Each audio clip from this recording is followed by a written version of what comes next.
రామరాజుపల్లి హరిజనవాడకు చెందిన అమ్మాయిని అదే ఊరికి చెందినటువంటి విజయ్ తీసుకొని పోయినాడు. దాని మీద ఆ అమ్మాయి మైనర్ కాబట్టి మనము ఆ అమ్మాయి మదర్ అయినటువంటి జయమణి అనే ఆమె కంప్లైంట్ మీద మనం ఒక కేసు రిజిస్టర్ చేస్తాం. రిజిస్టర్ చేసిన తర్వాత అతన్ని మనం రిమాండ్ పంపించాం.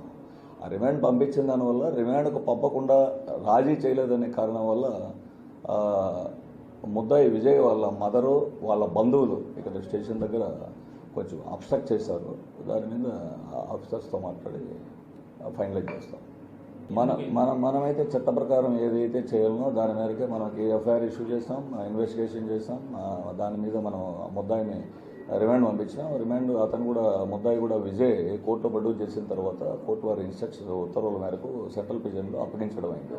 తర్వాత కోర్టులో మనం వాళ్ళ కోర్టు కేసు రాజీ చేయలేదనే కారణంతో వాళ్ళ తల్లిదండ్రులు ఇక్కడ ఇది చేశారు. అది ఇల్లీగల్, ఆ విధంగా చేయకూడదు మామూలుగా అయితే. కానీ ఎందుకంటే ఆల్రెడీ కేసు వాళ్ళు రిజిస్టర్డ్.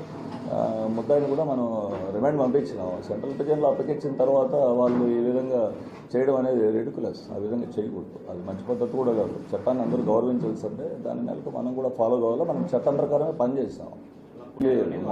లేదు, మార్నింగ్ నుంచి కూడా వాళ్ళు ఇక్కడే వాళ్ళ ఫాదర్కి తెలుసు, మదర్కి తెలుసు, వాళ్ళ బంధువులు కూడా తెలుసు, అందరికీ తెలుసు విషయం. వాళ్ళ కాపీలు కూడా ఇచ్చినాం. కోర్టు దగ్గర కూడా వాళ్ళ బంధువులు పోయినారు. వాళ్ళు కావాలనే ఉద్దేశపూర్వకంగా అక్కడికి పోయి ఈ విధంగా చేశారు. అది ఇల్లీగల్, అది చట్టవిరుద్ధం.